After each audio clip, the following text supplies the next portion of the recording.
Subject number 2, peace in a troubled world. If the rich person's peace is based upon their money, they will lose their peace if they lose their money. I once stood in the front yard of a mansion with a lady who said to me, "We lost billions of dollars." She told me that they were taking everything away except for her car and clothes. There's perhaps been only one trillionaire in history, and his name was Solomon. He tells us about his troubled life in the Bible in Ecclesiastes chapter 2. Take a few minutes to read the words of the richest man who ever lived, and why he said, "All was vanity and striving after wind," verse 11. And I'm using the New American Standard Bible translation. In the same way, the athletes whose peace is based upon their athletic ability will lose their peace if they fail to reach their goal or reach it and are unable to continue because of an injury or growing old.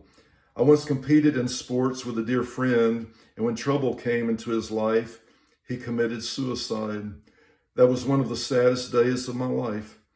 Many people are unable to become billionaires or great athletes, but some are born handsome or beautiful.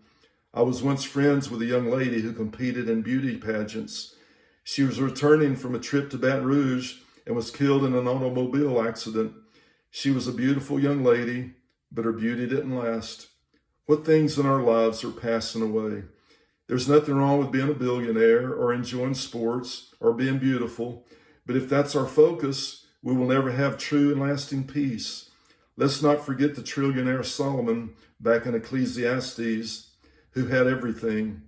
What did Solomon finally conclude about his troubled life? God recorded Solomon's conclusion for the world to read in Ecclesiastes chapter 12, verse 13 and 14. Solomon said, "The conclusion when all has been heard is fear God and keep his commandments, because this applies to every person. For God will bring every act to judgment, everything which is hidden, whether it is good or evil." What is your and my conclusion? Are we reading our Bibles regularly? Is God number one in our lives?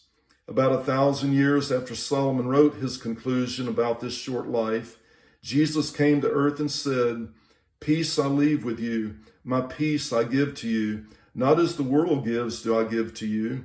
Do not let your heart be troubled, nor let it be fearful." John chapter 14, verse 27. Jesus knew that our peace in this world would not last, so he brought his peace to us.